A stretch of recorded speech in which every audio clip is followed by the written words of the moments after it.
Salam alaikum. Alors, comment ça va se matérialiser en fait l'ère d'Adjalik? On est déjà dans cette ère d'Adjalik. Pour ceux qui se sont inscrits, en tout cas avec Allah l'unique, vous êtes déjà dans l'ère d'Adjalik. Comment ça se matérialise? Il se peut que, par exemple, je sais pas moi, vous avez un travail et vous continuez votre travail, tout va bien, alhamdulillah. Puis d'un coup, je sais pas, le patron, il vous dit qu'il y a un chômage technique et que vous êtes sur la liste. Alors, comme vous êtes inscrit avec le cheminement avec Allah l'unique, il se peut que vous ayez des petits problèmes de salaire et que votre travail, ça y est, vous l'avez plus. Et là, vous perdez espoir et vous vous dites, là, ça y est, c'est foutu. Non, c'est pas comme ça la vie. Vous pouvez par exemple être inscrit avec la CAF pour avoir les allocations familiales. Tout d'un coup, il y a, je sais pas, on vous dit votre dossier est perdu et vous n'avez pas votre CAF ce mois-ci. Ou dans 2 mois, vous n'aurez pas votre CAF. Et on ne sait pas pourquoi, ni quelle raison. En fait, ce que vous devez comprendre, c'est que ce n'est pas les gens qui vous veulent du mal.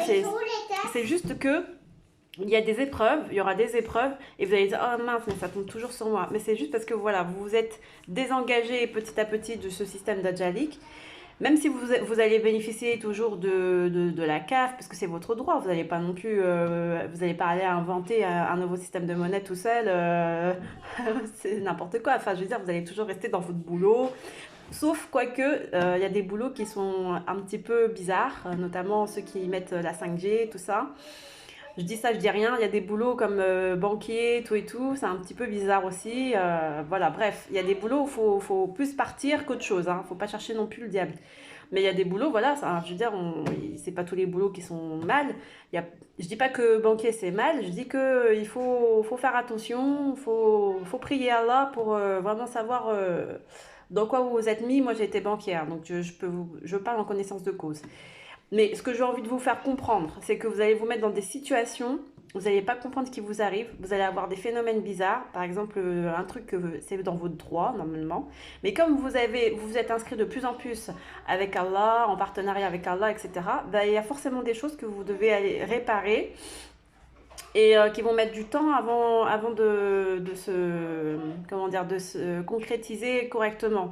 Avant que Allah se rapproche de vous et que vous vous rapprochiez d'Allah, il y aura une phase de transition. Vous voyez, un peu comme le confinement, le Covid, tout ça, c'est un peu une phase de transition. Et il faut prier, il faut demander à Allah, faut prier, il faut attendre, il faut être patient, il faut être endurant, il faut prendre sur soi, faut demander pardon. Il y a beaucoup de choses, il y a beaucoup de choses à faire, il faut beaucoup attendre, être patient.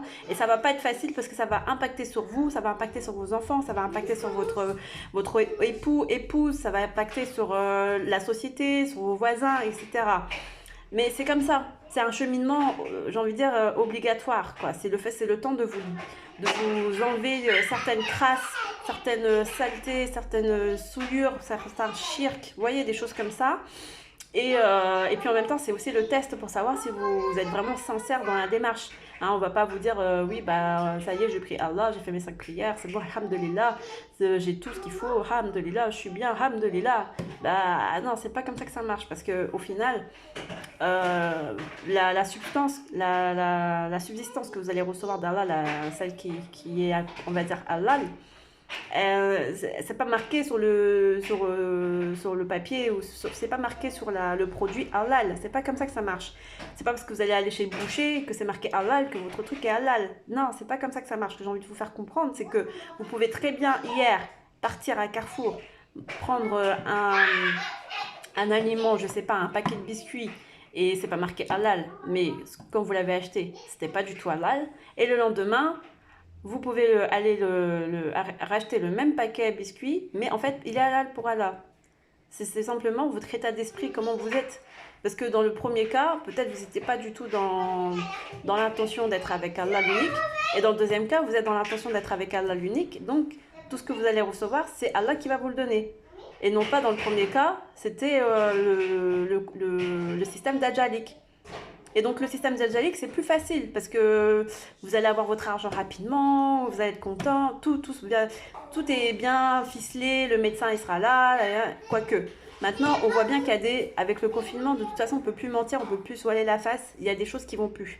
Même si vous n'êtes pas inscrit dans la l'unique, vous voyez bien que ça commence à, voilà, Ça commence à partir un peu en cacahuète.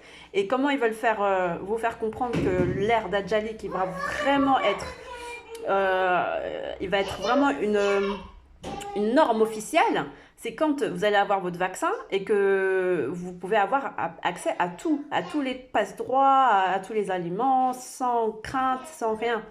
Et c'est là que vous allez comprendre que vraiment l'ère Dajjalik est officielle. Voilà.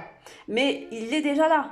Mais sauf que c'était pas officiel, on va dire entre guillemets. Sauf que là maintenant, vous savez que si vous vous inscrivez dans Allah l'unique, votre substance, vous l'aurez auprès d'Allah. Et donc si vous l'aurez auprès d'Allah, faut prier, faut multiplier les demandes de pardon, les astaghfirullah, parce que il y a quand même, on a des comptes à rendre et on a, oh oh les garçons, non non, on a des comptes à rendre, on a des effectifs, on a des trucs, des lourdes charges qu'on n'a peut-être pas voulu prendre en compte, mais on a des lourds passifs qu'il faut savoir purifier. C'est pour ça que je vous dis toujours la technique de la purification de l'âme, etc.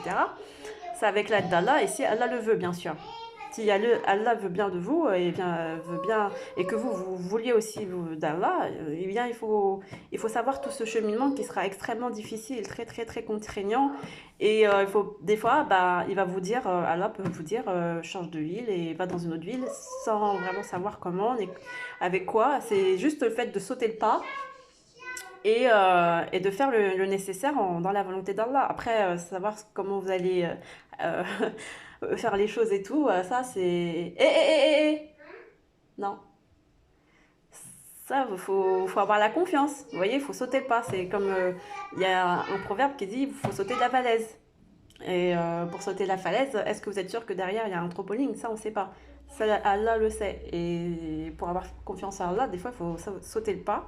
Même si vous ne savez pas s'il y a un trampoline derrière, bah, il faut quand même sauter le pas. Et c'est ça, en fait. Si vous êtes entraîné, tout ira bien. Si vous n'êtes pas entraîné, il faut commencer. Il faut commencer.